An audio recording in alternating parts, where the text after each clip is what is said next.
కూడి వచ్చిన విశ్వాసులందరికీ ప్రభు పక్షాన వందన తెలియచేస్తున్నాను.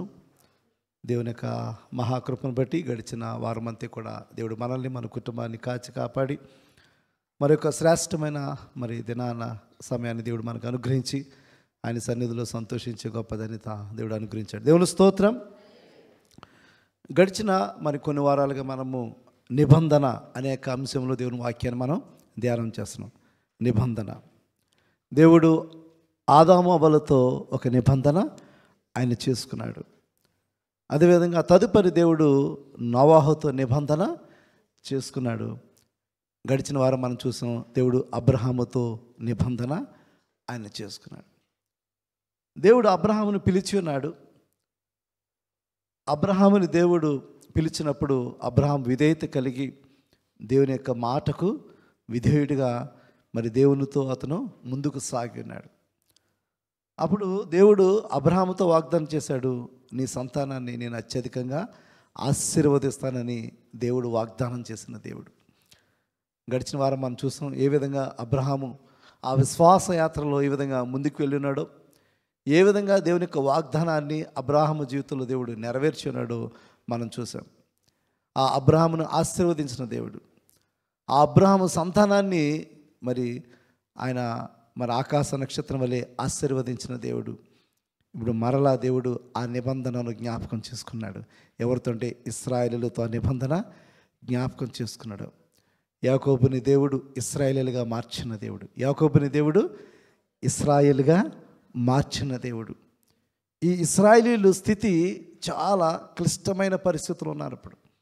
ఇప్పుడు ఈ ఇశ్రాయేలీలు ఐగుప్తు దేశం వచ్చి ఆ కరువు కాలంలో ఆ ఐగుప్తు దేశంలో స్థిరపడిన తర్వాత అనేక సంవత్సరములుగా అక్కడ ఉండి ఉన్నారు. ఇప్పుడు వారి యొక్క సంతతి అంతా కూడా అభివృద్ధి చెందింది. వారి సంతతి అందరూ కూడా ఐగుప్తు దేశంలో ఇప్పుడు వారు బానిసలు ఉన్నారు.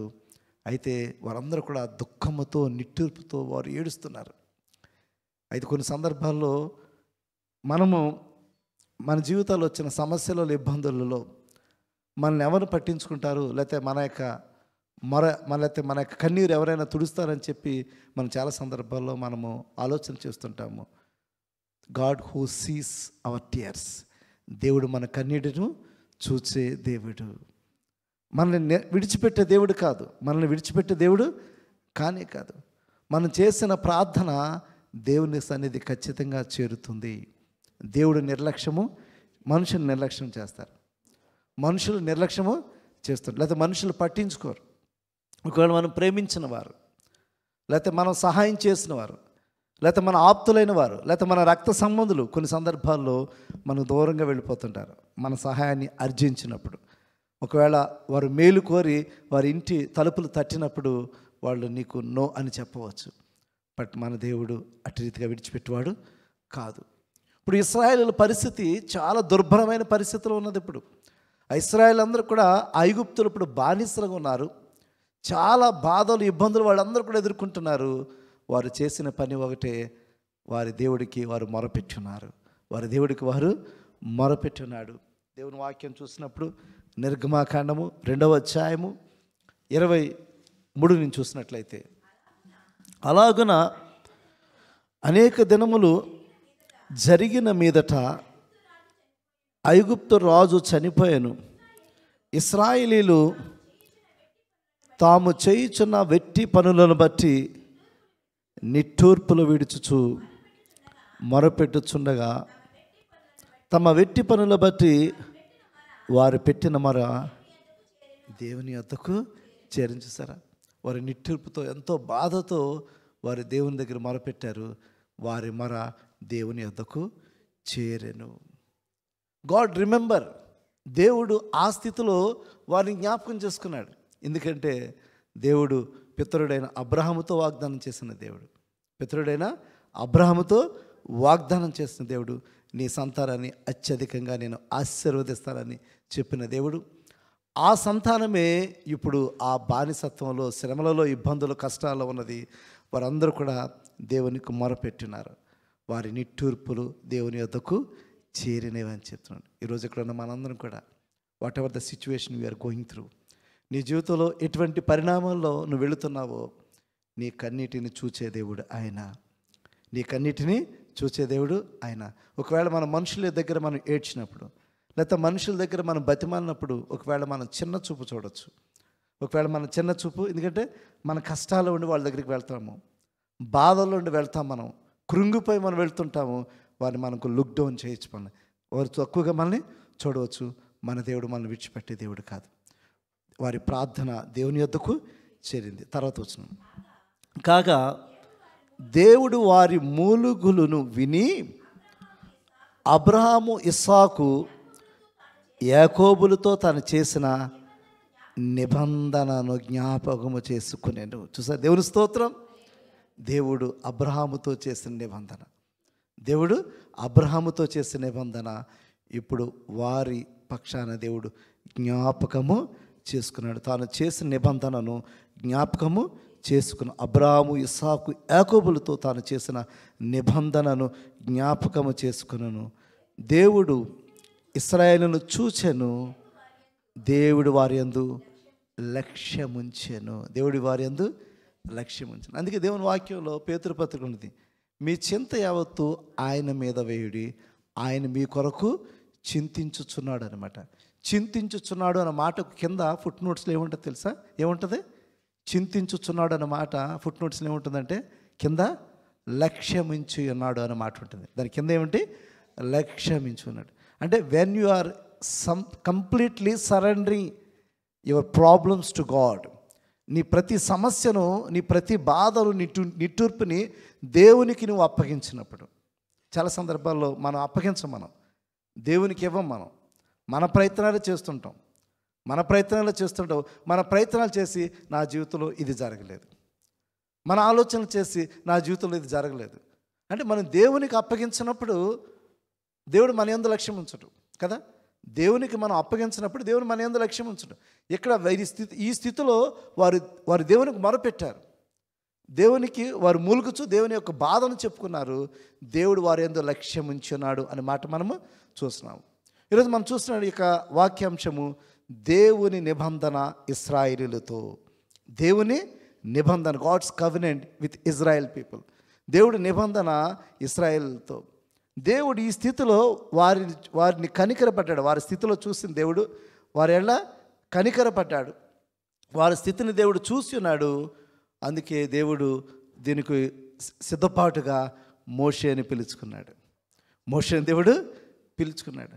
మోషే at the age of 40 years ఇశ్రాయేలీయుల యొక్క స్థితిగతులు చూసినప్పుడు చాలా బాధపడ్డాడు. తను ఒక యవ్వనస్తుడిగా మరి ఇశ్రాయేల్ కొరకు ఏదో చేయాలనుకున్నాడు. అయితే దేవుడు ఇంకొక 40 సంవత్సరాలు అతను పొడిగించాడు. ఇంకొక 40 సంవత్సరాలు పొడిగించి at the age of 80th year 80 సంవత్సరంలో దేవుడు మరలా పిలుచుకున్నాడు.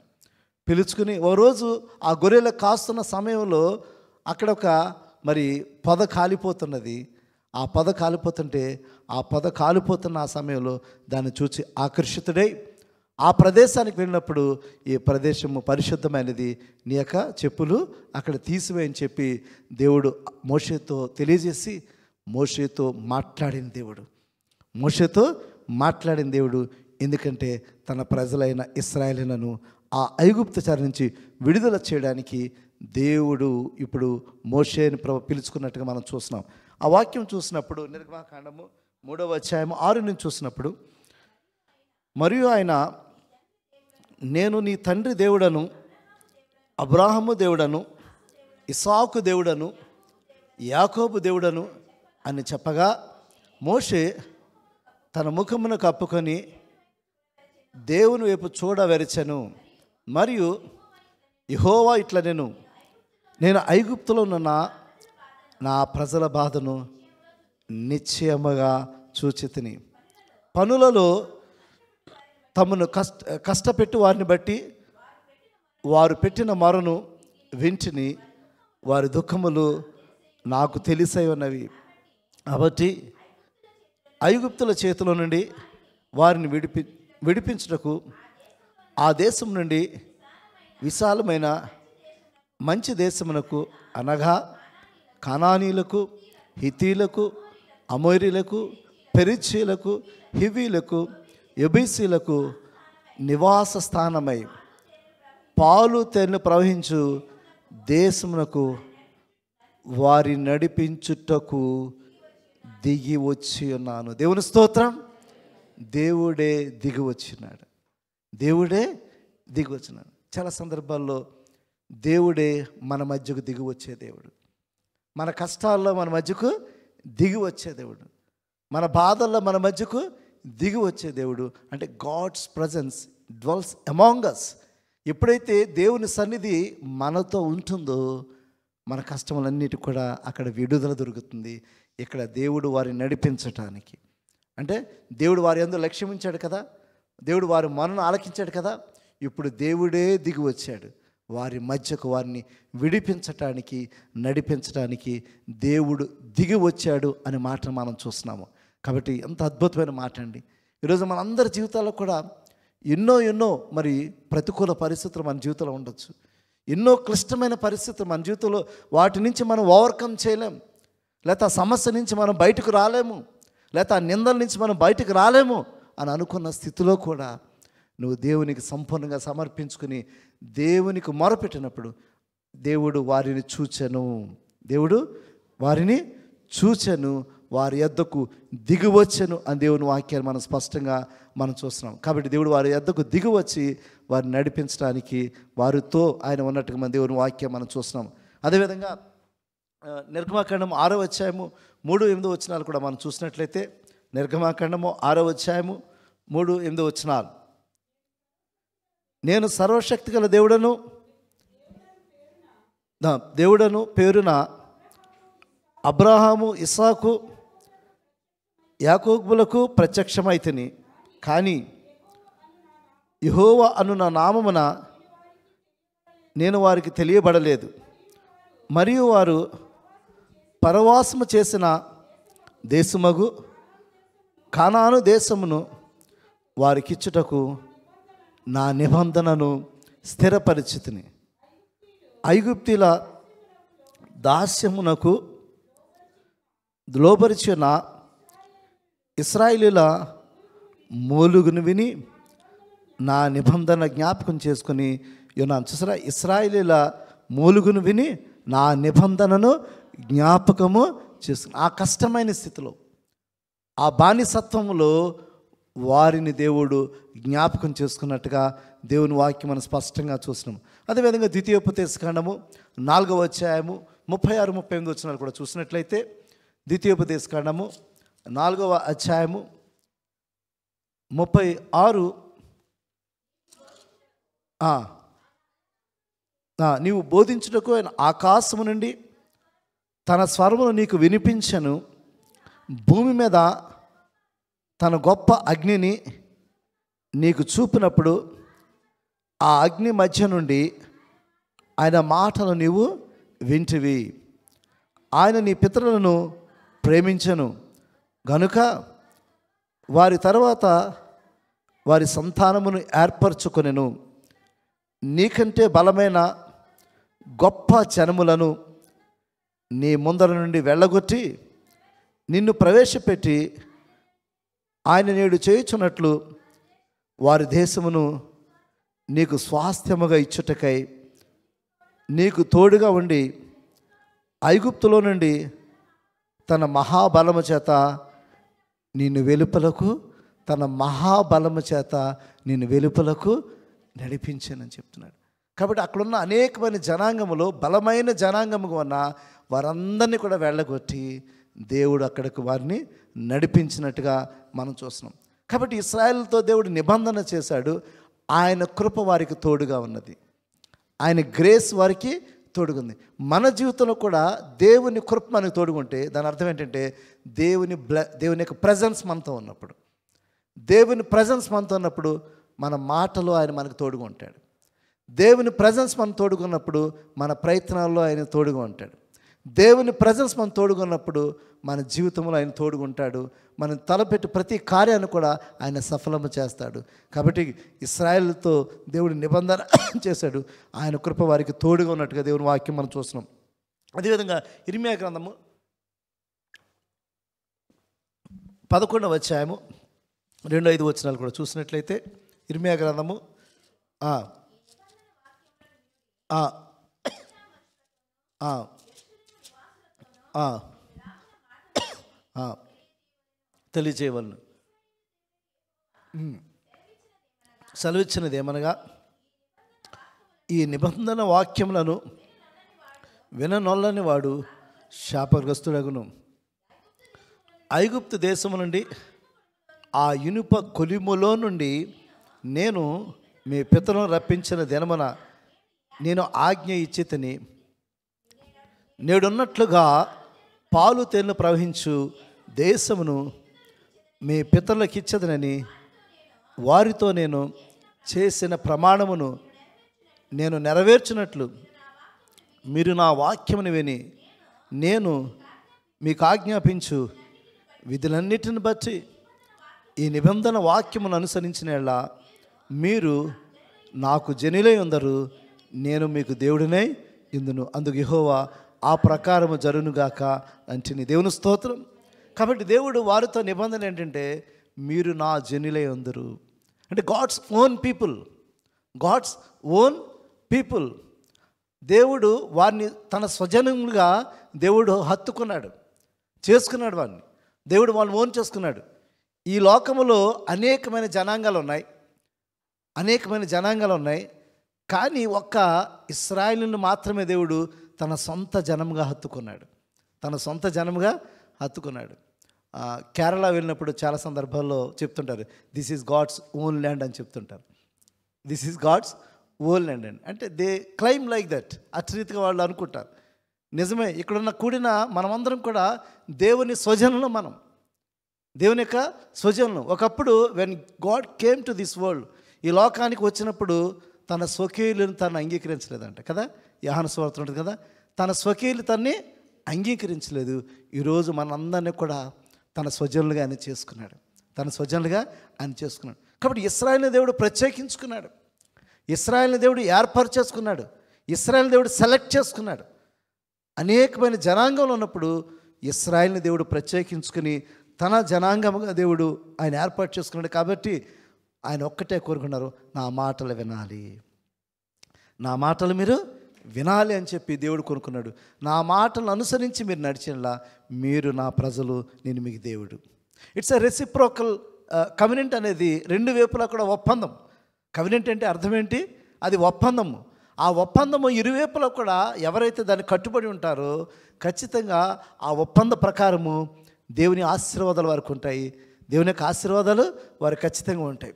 కాబట్టి ఇప్పుడు ఈ యొక్క నా మాటలు మీరు అనుసరించి మీరు నడిచినలా నేను మీకు దేవుడిగా ఉంటాను, అంటే మీతో నేను ఉంటాను, మీ సమస్తాన్ని నేనై మిమ్మల్ని ముందుకు నడిపిస్తాను అని చెప్పి దేవుడు ఇక్కడ వారితో వాగ్దానం చేస్తున్నట్టుగా దేవుని వాక్యం చూస్తున్నాం. అయితే in the course of time the people are moving forward. మీరు ముందుకు వెళుతున్నారు.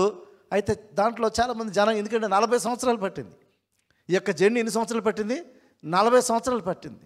చాలా సందర్భాల్లో మన జీవితాల్లో, మన కుటుంబాల్లో ఒక తరంలో జరిగిన పరిణామాలు పిల్లలకు గుర్తుండకపోవచ్చు. ఒకవేళ మా తండ్రి గారి సమయంలో జరిగిన అనేకమైన విషయాలు నాకు తెలుసు. ఎందుకంటే ఒక కొడుకుగా నేను ఆ కుటుంబంలో మా తండ్రి గారి కాలంలో ఉన్న పరిస్థితులన్నీ కూడా నేను చూశాను. ఆ యొక్క పరిస్థితులన్నీ నాకు తెలుసు. నా కుమారుడికి తెలియదు. నా కుమారుడికి నేను మరలా చెప్పాలి, నా కుమారుడికి నేను చెప్పాలి నా జీవితంలో ఏం జరిగింది, మా తండ్రి గారి జీవితంలో ఏం జరిగింది, లేకపోతే మా కుటుంబంలో ఏం జరిగిందో ఆ విషయాలు నా బిడ్డకు నేను తెలియచేయాలి. ఎందుకంటే ద జనరేషన్ హ్యాస్ చేంజ్డ్. ఇప్పుడు అదే పరిస్థితుల్లో ఇశ్రాయేలు ముందుకు వెళ్తున్నారు. 40 సంవత్సరాల ముందుకు ప్రయాణమే వెళ్తున్న వీళ్ళ సమయంలో మారుతూ ఉన్నాయి, పరిస్థితులు మారుతూ ఉన్నాయి, జనరేషన్స్ మార్పు వస్తూ ఉన్నది. ఇప్పుడు అక్కడ మరలా దేవుడు ఆ యొక్క నిబంధనను పునరుద్ధరించాడు. దేవుడు మరలా నిబంధనను మరలా రెన్యూ చేశాడు మరలా. ఎందుకంటే వారందరూ కూడా మరలా జనరేషన్ ఉన్న వారందరూ కూడా దేవుని కార్యాలు మరొకసారి మననం చేయడం, ఆ యొక్క యంగ్ పీపుల్కి, ఆ జనరేషన్ ఉన్న వారందరూ కూడా దేవుని యొక్క నిబంధనను మరలా జ్ఞాపకం చేయడం చూస్తున్నాం. మరి ద్వితీయోపదేశకాండం 29వ అధ్యాయంలో మన మొదటి వచనం మనం చూసినప్పుడు ఇక్కడ మరి నిబంధన మరలా అక్కడ రెన్యూ చేస్తున్నట్టుగా, నిబంధన మరలా మరి జ్ఞాపకం చేసుకున్నట్టుగా స్పష్టంగా మనకు కనబడుతుంది. ద్వితీయోపదేశకాండము 29వ అధ్యాయము మొదటి నుంచి చూసినప్పుడు, యెహోవా హోరేబులో ఇశ్రాయేలుతో చేసిన నిబంధన కాక ఆయన మోయాబు దేశంలో వారితో చేయమని మోషేకు ఆజ్ఞాపించిన నిబంధన వాక్యములు ఇవే. ఇక్కడ చూసినట్లయితే యాక్చువల్గా దేవుడు ఇశ్రాయేలుతో చేసిన నిబంధన అది ఇంకొక పేరు ఏంటంటే దానికి సీనాయి నిబంధన అంటారన్నమాట. సీనాయి కొండ మీద దేవుడు ఇశ్రాయేలుతో చేసిన నిబంధన అన్నమాట. ఎందుకంటే ఎప్పుడైతే వారు ఐగుప్తు చెర నుంచి విడుదల అయిపోయారో అప్పుడు దేవుడు ఆ సీనాయి కొండ మీద వీరితో నిబంధన చేసుకున్నాడు. కాబట్టి ఈ నిబంధనకు సీనాయి కొండ నిబంధన అని కూడా వస్తుంది. ఇప్పుడు దేవుడు మరలా ఈ యొక్క నిబంధనను ద కవెనెంట్ ఆఫ్ సీనాయిని దేవుడు రెన్యూ చేస్తున్నాడు. మరలా ఏం చేస్తున్నాడు? మళ్ళీ పునరుద్ధరిస్తున్నాడు. ఇక్కడ దేవుని వాక్యం చేస్తున్నప్పుడు హోరేబులో ఇశ్రాయేలుతో చేసిన నిబంధన కాక ఆయన మోయాబీ దేశంతో వారితో చేయమని మోషేకు ఆజ్ఞాపించిన నిబంధన వాక్యములు ఇవే. మోషే ఇశ్రాయేలు అందరినీ పిలిపించి వారితో ఇట్లా, నేను యెహోవా మీ కనులెదుట ఐగుప్తు దేశమును ఫరోకును అతని సేవకులందరికీ అతని సమస్త జనములను చేసినదంతయు అనగా ఆ గొప్ప శోధనలను సూచక క్రియలను మహత్కార్యములను మీరు కనులారా చూచితిరి. ఆయనను గ్రహించు హృదయమును చూచు కన్నులను విను చెవులను యెహోవా నేటి వరకు మీకు ఇచ్చి ఉండదు. They are changing. వారు మారిపోతున్నారు. కాబట్టి ఇక్కడ మరలా రిమైండ్ చేస్తున్నారు. వారి జీవితంలో, ఇశ్రాయేలు జీవితంలో దేవుడు చేసిన కార్యాన్ని మరొకసారి జ్ఞాపకం చేస్తూ ఈ మాటలు తెలియజేస్తున్నాడు దేవుడు. ఇక్కడ చదవండి. నేను మీ దేవుడినైనా యెహోవానని మీరు తెలుసుకున్నట్లు 40 సంవత్సరములు నేను మిమ్మను అరణ్యంలో నడిపించితిని. మీ బట్టలు మీ ఒంటి మీద పాతగిలిపోలేదు, మీ చెప్పులు మీ కాళ్ళను పాతగిలిపోలేదు. మీరు రొట్టె తినలేదు, ద్రాక్షారసమే కానీ మద్యమే కానీ తాగలేదని యెహోవా సెలవిచ్చుచున్నాడు. మీరు ఈ చోటుకు చేరినప్పుడు హెష్బోను రాజైన సిహోనును బాషాను రాజైన ఓగును యుద్ధమునకు మన మీదకి రాగా మనము వారిని హతము చేసి వారి దేశమును స్వాధీనపరుచుకుని రూబీనీయులకు గాదీయులకును మనిషి అర్ధగోత్రం వారిని దాని స్వాస్థ్యముగా ఇచ్చితిని. కాబట్టి మీరు చేయనిదంతయు చక్కగా జరిగినట్లు ఈ నిబంధన వాక్యములను అనుసరించి నడుచుకొనవలను. And God again reminding them. దేవుడు వారికి జ్ఞాపకం చేస్తున్నాడు. ఈ స్థితిలో దేవుడు చేసిన కార్యములన్నీ కూడా ఒకసారి జ్ఞాపకం చేసుకోండి. ఈ స్థితిలో దేవుడు చేసిన కార్యములన్నీ కూడా జ్ఞాపకం చేసుకోండి. చాలా సందర్భాల్లో మనం వి గెట్ మనం ఎన్నో విషయాలు మన దేవుని దగ్గర నుంచి మనం అనేక సందర్భాల్లో దేవుని దగ్గర నుంచి కార్యాలు పొందుకుంటాం కదా. But we forget.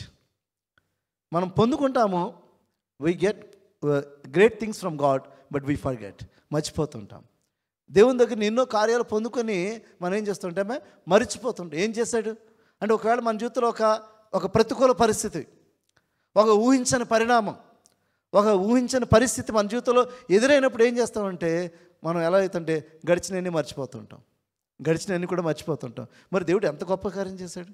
ఎర్ర సముద్రాన్ని 2 పాయలుగా చేసిన దేవుడు వారి జీవితంలో 10 తెగుళ్ళలో వారి దేవుడు ఆ ఐగుప్తులో ఉన్నప్పుడు దేవుడు తెగుళ్ళు తీసుకొచ్చినప్పుడు మీరు ఇశ్రాయేలుని దేవుడు సంరక్షించలేదా? ఆ ఐగుప్తీయులు వెనకాల తిరిగి వారి మీదకు మరలా దాడి చేయడానికి వస్తున్నప్పుడు వారికి ఎటువంటి దారి లేనప్పుడు ఎర్ర సముద్రం 2 పాయలుగా దేవుడు చేయలేదా? మరి ఇన్ని కార్యాలు చేసిన దేవుడు చాలా సందర్భాల్లో సనిగినట్టుగా వారు ఇందాక మనం కీర్తన చదువుకున్నాం కదా, అక్కడ దేవుడినే పరీక్షించారు కదా. ఇది చేయగలడా దేవుడు? మాకు ఆహారాన్ని ఇవ్వగలడా దేవుడు? మాకు నీళ్ళని ఇవ్వగలడా దేవుడు అని చెప్పి చాలా సందర్భాల్లో సందేహించే మనస్తత్వాన్ని కలిగి ఉంటాం మనం కదా. మన దేవునినే మనం సందేహించే పరిస్థితులు, దేవుని యొక్క శక్తిని, దేవుని కార్యాన్ని మనం సందేహించే స్థితిలో చాలా సందర్భాల్లో మనం ఉంటాము కదా. ఇందా చదవబడిన కీర్తన మనం చూసాం. దేవుడు ఆహారాన్ని ఇవ్వగలడా ఇంతమందికి? అరణ్యంలో దేవుడు నీటిని ఇవ్వగలడా అని చెప్పి సందేహించిన మనస్తత్వాన్ని చూస్తాము. ఈరోజు మనందరం కూడా రీతిగానే ఉన్నాం. మనం ఈరోజు మనందరం కూడా అవిశ్వాసాలుగా ఆయా పరిస్థితులు వచ్చినప్పుడు, ఆ ఇబ్బందులు వచ్చినప్పుడు, ఆ కష్టంలో వచ్చినప్పుడు ఇది దేవుడు నా జీవితంలో ఇది చేయగలడా, సందేహించే మనసు కదా, సందేహించే మనసు ఆ ప్రతికూల పరిస్థితుల్లో. కానీ ఎప్పుడైతే మనం దేవుని యందు విశ్వాసంతో ముందుకు వెళ్తామో దేవుడు ఖచ్చితంగా మన విశ్వాసాన్ని బలపరుస్తుంటాడు. కొన్ని సందర్భాల్లో దేవుడు రిమైండ్ చేస్తుంటాడు అనమాట. ఆ కార్యాలన్నీ కూడా జ్ఞాపకం చేస్తుంటాడు. ఇక్కడ మరలా ఇశ్రాయేలుతో దేవుడు తన నిబంధన మరలా పునరుద్ధరించాడు. అవన్నీ జ్ఞాపకం చేసుకుంటూ దేవుడు తన నిబంధనను వారికి జ్ఞాపకం చేసుకున్నట్టుగా దేవుని వాక్యం మనం స్పష్టంగా చూస్తున్నాం. మూడవ చూసినప్పుడు దేవుడు నిబంధనను జ్ఞాపకంగా అక్కడ రక్తము ప్రోక్షించబడినట్టుగా మనం చూస్తున్నాం. మోషే ఏం చేశాడంటే ఆ నిబంధన జ్ఞాపకార్థంగా అక్కడ దేవునికి బలియాగము చేసి వారికి రక్తాన్ని వారి మీద ప్రోక్షించినట్టుగా మనం చూస్తున్నాం. రక్తాన్ని అక్కడ వారి మీద ప్రోక్షించినట్టుగా మనం చూస్తున్నాం. నిర్గమాకాండము 24వ అధ్యాయము 24వ అధ్యాయము 7-8 వచనాలు.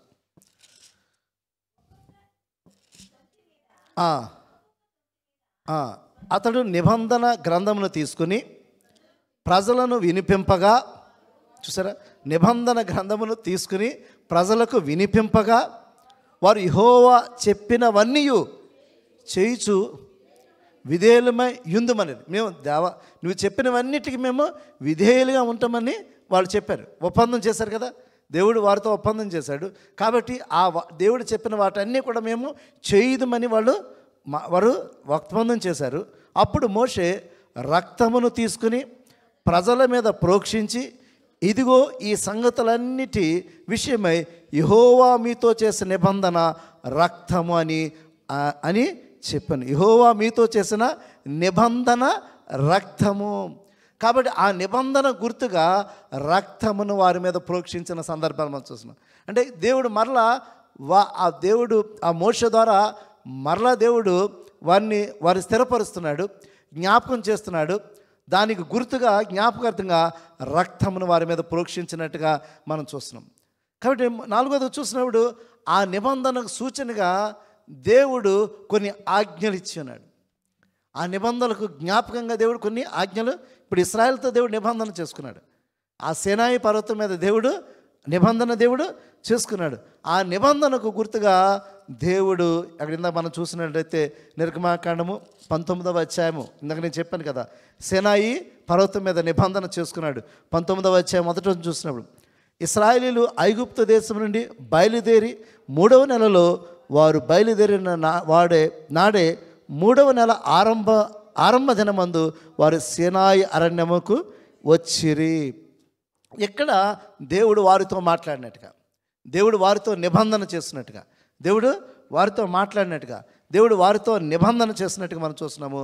ఆ నిబంధనకు సూచనగా 10 ఆజ్ఞలు దేవుడు వారికి అనుగ్రహించాడు.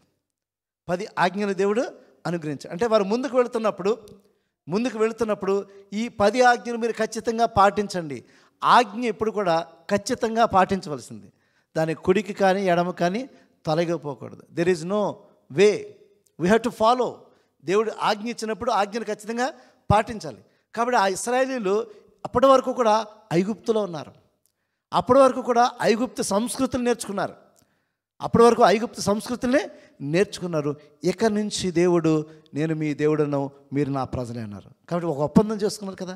ఈ ఒప్పందం ప్రకారం నేను మీతో ఉంటాను, నేను మిమ్మల్ని నడిపిస్తాను, ఆ గమ్యస్థానాన్ని చేరుస్తాను అని చెప్పిన దేవుడు ఇప్పుడు వీరు ముందుకు తీసుకువెళ్తున్నప్పుడు కొన్ని ఆజ్ఞలు దేవుడు ఇచ్చాడు.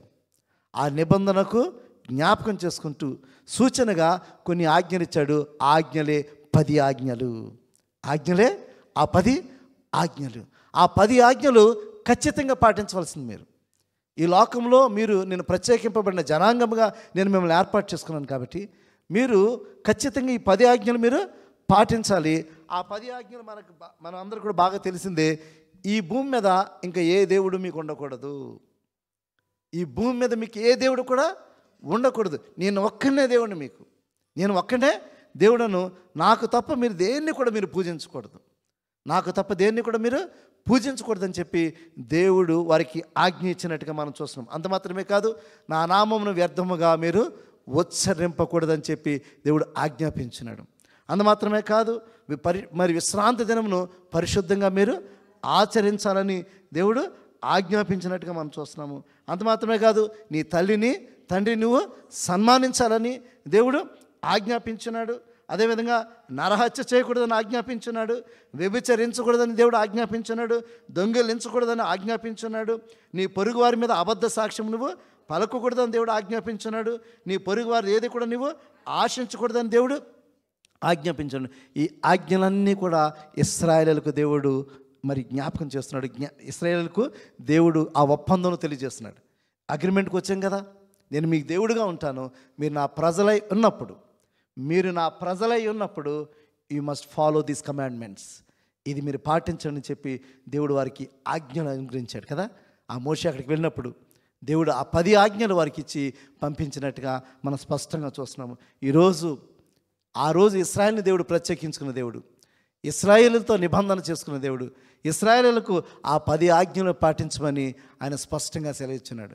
అయితే ఆ 10 ఆజ్ఞలు మీరు ఒకవేళ పాటించకపోయినట్లయితే, ఆ 10 ఆజ్ఞలు మీరు పాటించకపోయినట్లయితే ఖచ్చితంగా దానికి శిక్ష కూడా ఉంటుందని చెప్తున్నాడు ఆయన. శిక్ష కూడా ఉంటుందని చెప్తున్నాడు. ఎందుకంటే దేవుని వాక్యం అనేది మనకు ఆజ్ఞ. ఈ వాక్యం అనేది పరిశుద్ధ గ్రంథంలో ప్రతి మాట కూడా మనకు ఆజ్ఞ. ఆ ఆజ్ఞను ఒకవేళ మనం మీరి ఉన్నట్లయితే, ఏదైనా సరే వాక్యం చదువుతుంటాం మనం, ఈ వాక్య ప్రకారం ఖచ్చితంగా జీవించాలి మనం. There is no excuse. దాన్ని ఏమాత్రం కూడా మనము దాన్ని తప్పించుకోవడానికి అవకాశం లేదు. ఒకవేళ ఆ విధంగా ఒకవేళ దేవుడు మనల్ని క్షమించేస్తాడని మనం అనుకున్నాం, కానీ దేవుడు ఖచ్చితంగా సమయం ఇస్తాడు. ఆ స్థితి నుంచి బయటకు రావడానికి, ఆ పరిస్థితిని మార్చుకోవడానికి దేవుడు సమయం ఇస్తుంటాడు. కానీ దేవుడు కోరుకున్నది ఏంటంటే ఆజ్ఞను ఖచ్చితంగా పాటించాలి. ఒకవేళ మన ఆజ్ఞను మీరి ఉన్నట్లయితే ఖచ్చితంగా దేవుని శిక్ష ఉంటుందండి. లేవికాండము 26వ అధ్యాయము 14వ వచనం చూసినప్పుడు, లేవికాండము 26వ అధ్యాయము 14వ వచనం చూసినప్పుడు, మీరు నా మాట వినక నా ఆజ్ఞలన్నిటినీ అనుసరింపక నా కట్టడలను నిరాకరించిన ఎడల, నా ఆజ్ఞలన్నిటినీ అనుసరింపక నా నిబంధనను మీరినట్లు మీరు నా తీర్పుల విషయమే అసహించుకొని ఎడలను నేను మీకు చేయనిదేమనగా మీ కన్నులను క్షీణింప చేయనట్టు, ప్రాణమును ఆయాసపరిచినట్టు, తాప జ్వరమును క్షయరోగమును మీ మీదకు రప్పించదను. మీరు విత్తనములను మీకు వ్యర్థములగును, మీ శత్రువులు వాటిని పంటను తిన. ఇవన్నీ కూడా మనం చూసినప్పుడు టిల్ 44 దాకా అన్నీ నేను చదవట్లేదు, కానీ దానికి జస్ట్ ప్రారంభమే మీకు చదివినిపించాను. అంటే దేవుడు ఏం చెప్తున్నాడంటే, మీరు నా ఆజ్ఞలు పాటించిన ఎడల మీ మీదకు ఈ శిక్షలు వస్తాయి, వస్తాయని చెప్పి దేవుడు ఇశ్రాయేలుతో చెప్పాడు. అంటే ఇక్కడ కవెనెంట్ అనేది అది చాలా విలువైనది, చాలా ఆశీర్వాదంతో కూడింది. అట్ ద సేమ్ టైం ఆ కవెనెంట్ని మనము ఒప్పందం కుదుర్చుకున్నప్పుడు దాన్ని పాటించకపోతే దాని యొక్క పర్యవసానం ఖచ్చితంగా ఉంటుంది. ఈరోజు దేవుని బిడ్డలుగా ఉంటున్న మనందరం కూడా once you make a commitment or covenant with God, దేవునితో ఒక నిబంధన చేసుకుని నేను నీతోటే నడుస్తాను, నేను నీతోటే జీవిస్తాను, నీవైనా కావాలి అని మనం అనుకుంటాము. If you are not able to follow the covenant, you are breaking the covenant, you are going to face the challenges. దేవుడు ఖచ్చితంగా ఆ సవాళ్ళను నీ జీవితంలో ఎదుర్కొంటావు, ఆ సెక్షన్ ఖచ్చితంగా ఎదుర్కొంటావు. దాంట్లో ఏమాత్రం కూడా సందేహం లేదు. God who Cs your life, దేవుడు నీ జీవితాన్ని చూస్తున్న దేవుడు, చూస్తున్న దేవుడు. కాబట్టి ఈరోజు ఇక్కడ ఉన్న మనందరి జీవితాల్లో కూడా దేవునితో మీరందరూ కవెనెంట్ చేసుకున్నారు. మీరు మాకు దేవుడు, నీవు నా నిజమైన దేవుడు, నా కొరకు నువ్వు ప్రాణం అర్పించావని చెప్పి మనందరం కూడా కవెనెంట్ చేసుకున్నాము. ఆయనను వెంబడించాలని మనందరం కూడా డిసైడ్ అయిపోయినాం మనము. అయితే ఆయనతో కవెనెంట్ చేసుకున్న మనం ఆయన నిబంధన మీరుతున్నాం, ఆయన ఆజ్ఞను మీరుతున్నాం, మన ఇష్టానుసారంగా జీవిస్తున్నాం, మన సొంత పనులను మన సొంత ఆలోచనతో మన జీవితాలను నడిపించుకోవడం వాళ్ళ ద్వారా ఖచ్చితంగా దేవుడు శిక్ష మన మీద ఖచ్చితంగా ఉంటుందని ఆనాడు ఇశ్రాయేలుకు తెలియజేస్తున్న దేవుడు ఈరోజు మన మీద కూడా ఖచ్చితంగా దేవుని ఆజ్ఞలు మీరినట్టు, దేవుని వాక్యాన్ని మీరు జీవిస్తున్నప్పుడు, దేవుని వాక్యాన్ని వింటున్న దేవుని వాక్యాన్ని మీరు జీవించినట్లయితే ఖచ్చితంగా దేవుని శిక్ష మన మీద ఉంటుంది అనడానికి ఏమాత్రం కూడా సందేహం లేదనేది దేవుని వాక్యం మనం సెలవిస్తుంది. అంతేకాదు ఈ యొక్క 6వ పాయింట్ మనం చూసినప్పుడు దేవుడు ఇశ్రాయేలుతో ఒక నూతనమైన ఒక గుర్తింపును వారికి అనుగ్రహించాడు. వారికి ఒక న్యూ ఐడెంటిటీని ఇశ్రాయేలు దేవుడు అనుగ్రహించాడు. ఒక న్యూ ఐడెంటిటీని దేవుడు ఇశ్రాయేలుకు అనుగ్రహించాడు. వారితో నిబంధన చేసుకున్న దేవుడు, వారిని ప్రత్యేకించిన దేవుడు, వారిని పిలిచిన దేవుడు, ఒక నూతనమైన గుర్తింపుని ఇశ్రాయేలుకు దేవుడు అనుగ్రహించాడు. ఆ జనాంగాన్ని ఎట్టి రీతిగా దేవుడు ప్రత్యేకించుకున్నాడంటే ఆ మాటలు మనం చూసినప్పుడు నిర్గమాకాండము 19వ అధ్యాయము 5-6 వచనాలు ఇందా మనం చదివాం కదా. నిర్గమాకాండము 19వ అధ్యాయము 5-6 వచనాలు. కాగా మీరు ఇవన్నీ కూడా it's applies with the condition. It applies with the condition అంటే షరతులతో కూడిన నిబంధన. ఈ నిబంధన ఏంటంటే షరతులతో కూడిన నిబంధన. It applies conditions. ఖచ్చితంగా నువ్వు దేవుని వెంబడించాలంటే, దేవుని నిబంధనలు కొనసాగించాలంటే ఇట్ అప్లైస్ కండిషన్స్. షరతులు నీ జీవితంలో వర్తిస్తాయి. షరతులు నీ జీవితంలో వర్తిస్తాయి. ఆ యొక్క షరతులు అంటే, కాగా మీరు నా మాట శ్రద్ధగా విని నా నిబంధన అనుసరించి నడిచిన ఎడల మీరు సమస్త దేశ జనములలో నాకు స్వకీయ సంపాదక, అంటే we are becoming his own people. We are becoming his own people. His own people. తన స్వకీయ సంపాద్యముగా మనందరం కూడా దేవుడు ప్రత్యేకించుకున్నాడు. అంటే ఆయన హత్తుకుంటాడు, ఆయన ఓన్ చేసుకుంటాడు. ఆయన ఓన్ చేసుకున్న జనాంగాన్ని ఆ ఐగుప్తులో బాధపడుతుంటే దేవుడు వారి యొద్దకు దిగివచ్చాడా? ఎందుకు దిగి వస్తాడు? ఎందుకు దిగి వచ్చాడు దేవుడు? వారిని స్వకీయ సంపాద్యముగా దేవుడు చేసుకున్నాడు.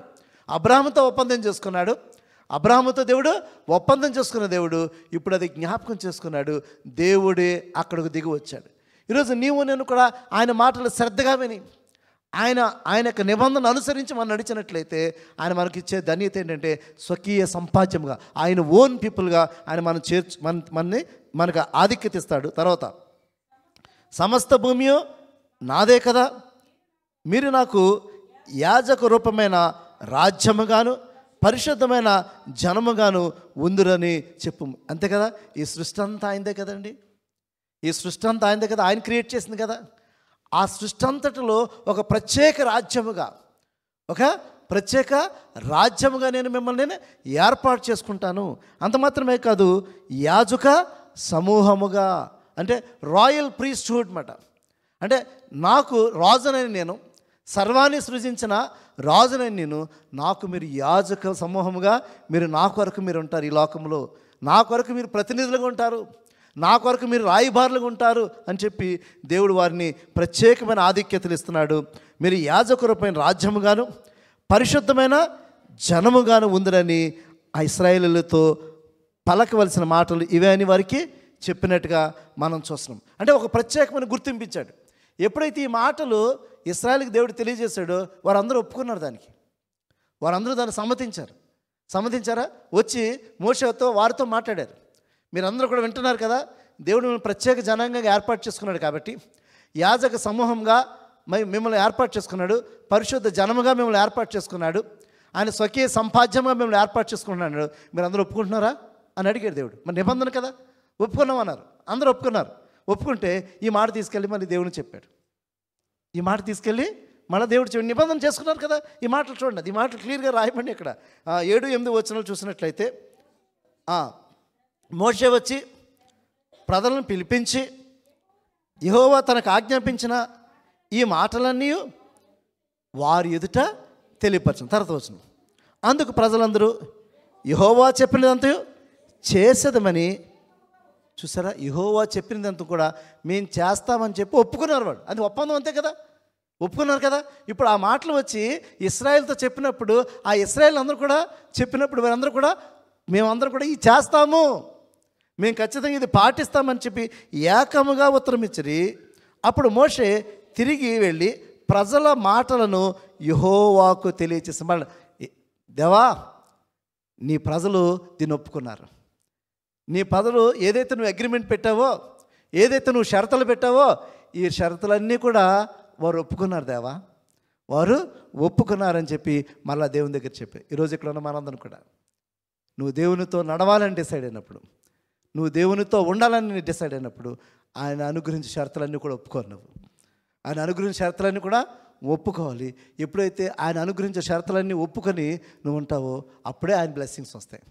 ఆ షరతులు మీరినట్లయితే ఖచ్చితంగా దాని యొక్క తీర్పు కూడా మన జీవితం మీద ఉంటుందని దేవుని వాక్యం స్పష్టంగా మన సెలవిస్తుంది. కాబట్టి దినాన్న మనం దేవునితో ఒప్పందం చేసుకున్నాం, దేవునితో ఒక ఒప్పందము చేసుకున్నాం, ఆ ప్రభువైన యేసుక్రీస్తు మన రక్షకుడని. ఆ ప్రభువైన యేసుక్రీస్తు మన కొరకు వచ్చి ఉన్నాడని, ఆ ప్రభువైన యేసుక్రీస్తు మనందరినీ కూడా పాపం నుంచి విడుదల చేశాడని మనందరం కూడా ఒప్పుకుంటున్నాం కదా. మనందరం విశ్వసించి మనం ప్రయాణం చేస్తున్నాం కదా.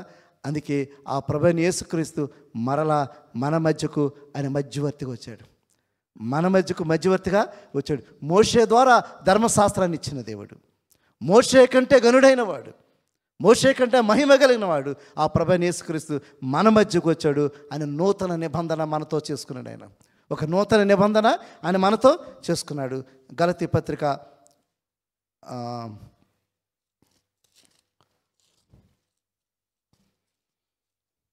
హెబ్రీ పత్రిక 8వ అధ్యాయము 6-8 కూడా చూడండి.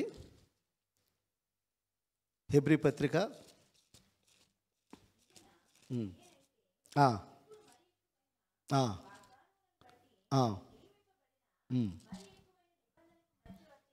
మధ్యవర్తి అయి ఉన్నాడు గనుక మరి శ్రేష్టమైన సేవకత్వమును పొంది ఉన్నాడు. ఎలా అనగా ఆ మొదటి నిబంధన లోపము లేనిదైతే రెండవ దానికి అవకాశము ఉండనేరదు. అయితే ఆయన అపేక్షించి ఆక్షేపించి వారితో ఇలాగో చెప్పుచున్నాడు, ప్రభు ఇట్లను ఇదిగో యొక్క కాలము వచ్చుచున్నది, అప్పటిలో ఇశ్రాయేల్ ఇంటి వారితోనూ యోధా ఇంటి వారితోనూ నేను క్రొత్త నిబంధన చేయుదును. అది నేను ఐగుప్తు దేశము నుండి వీరి పితరులను వెలుపలకు రప్పించుటకై వారి చేయి పట్టుకొనిన దినమున వారితో నేను చేసే నిబంధన కాదు. ఏమనగా వారు నా నిబంధనలో నిలవలేదు గనుక నేను వారిని అలక్ష్యము చేసినని ప్రభువు చెప్పుచున్నాడు. కాబట్టి దేవుడు వారితో నిబంధన చేసుకున్నాడు. అయితే ఆ నిబంధనను వారు చాలా అలక్ష్యం చేస్తున్నారు. అందుకే అనేక మంది ఆ విశ్రాంతిలో ప్రవేశించలేదు అని కీర్తనలో ఉంటుంది కదా. అనేక మంది ఆ విశ్రాంతిలో ప్రవేశించలేదు. అంటే దేవుడు వారికి వాగ్దానం చేశాడు. ఆ వాగ్దానాన్ని వారు మీరి ఉన్నారు, ఆ ఆజ్ఞలను వారు మీరి ఉన్నారు, ఆజ్ఞలను వారు మీరి ఉన్నారు. ఈరోజు మనందరికీ ప్రభువైన యేసుక్రీస్తు మోషే ద్వారా ధర్మశాస్త్రం వారికి ఇవ్వబడింది. మోషే ద్వారా ధర్మశాస్త్రము ఇవ్వబడింది. ఆ ధర్మశాస్త్రం ఏదైతే చేయలేదో అది చేయడానికే ప్రభువైన యేసుక్రీస్తు ఇచ్చాడు. ధర్మశాస్త్రం అనేది ఎలా ఉంటుందంటే ఇట్స్ లైక్ ఎ మిర్రర్. ధర్మశాస్త్రం అనేది ఒక మిర్రర్ అన్నమాట. అంటే మన జీవితాన్ని ప్రస్ఫుటంగా స్పష్టంగా చూపిస్తుంది కదా. దేవుని వాక్యం చదువుతున్నప్పుడు ఈ వాక్యం ఇట్స్ లైక్ ఎ మిర్రర్, నీ జీవితాన్ని చూపిస్తుంది. నీ యొక్క జీవితంలో ఎటువంటి లోపాలు ఉన్నాయి, నీ జీవితంలో ఎటువంటి కార్యాలు చేస్తున్నావో అవన్నీ కూడా ఈ మిర్రర్ చూపిస్తుంది. కానీ ఆ మిర్రర్ నీ జీవితాన్ని మార్చలేదు. ఆ మిర్రర్ నీ జీవితంలో పాపాన్ని కడగలేదు. నీ జీవితంలో పాపాన్ని కడగలేదు. నీ జీవితంలో పాపాన్ని కడగడానికే యేసయ్య వచ్చాడు. ధర్మశాస్త్రాన్ని కొట్టివేయడానికి రాలేదు, కానీ ధర్మశాస్త్రం ఏదైతే చేయలేకపోయిందో అది ప్రభువైన యేసుక్రీస్తు ద్వారా నెరవేర్చబడ్డానికి యేసయ్య ఈ లోకానికి వచ్చాడు.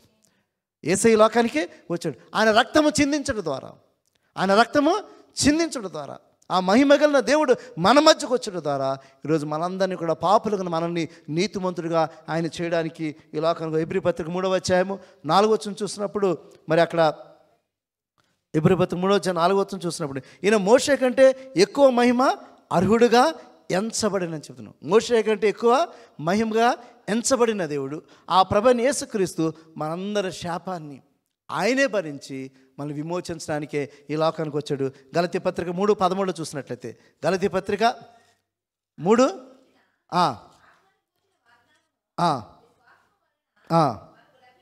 మనకు లభించినట్లు అబ్రహాము పొందిన ఆశీర్వచనము. చూసారా, అబ్రహాము పొందిన ఆశీర్వచనము క్రీస్తు యేసు ద్వారా అన్యులకు కలుగుటకై క్రీస్తు మన కోసమే శాపమై మనలను ధర్మశాస్త్రం యొక్క శాపము నుండి చూసారా, మనలను ఆ ధర్మశాస్త్రం యొక్క శాపము నుండి, అంటే ధర్మశాస్త్రము పాపం ఎట్టుదో మనకు చూపిస్తుంది. ధర్మశాస్త్రం పాపం ఎట్టుదో మనకి చూపిస్తుంది. ఆ పాపం నుంచి విడుదల చేయడానికి యేసయ్య దిగి వచ్చాడు. ఆ పాపం నుంచి విడుదల చేయడానికి యేసయ్య దిగి వచ్చాడు. ఆ యేసయ్య నీ కొరకు బలి అర్పణ చేసి, నీ కొరకు ప్రాణత్యాగం చేసి, నీ కొరకు ఆయన ప్రాణత్యాగం చేసి ఆయన రక్తము చేత నూతన నిబంధన చేస్తున్నాడు కదా.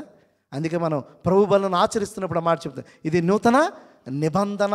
అంటే ఆయన మన కొరకు అర్పించిన రక్తాన్ని మనం జ్ఞాపకం చేసుకుంటూ ఆ నూతన నిబంధనలో మనందరం కూడా ప్రవేశిస్తున్నాం. ఆ నూతన నిబంధనలో మనందరం కూడా ప్రవేశిస్తున్నాము. క్రీస్తులో నూతన నిబంధన చేయబడింది. ఆనాడు ఇశ్రాయేలుతో దేవుడు నిబంధన చేస్తున్నాడు. మరలా క్రీస్తులో ఒక నూతన నిబంధన. మన పాప శాపమును ఆయనే భరించి, మన పాప శాపమును ఆయనే భరించి మనల్ని విమోచించడానికే యేసుక్రీస్తు నూతన నిబంధన చేస్తాడు. ఆ నిబంధన క్రీస్తులో నెరవేర్చబడింది.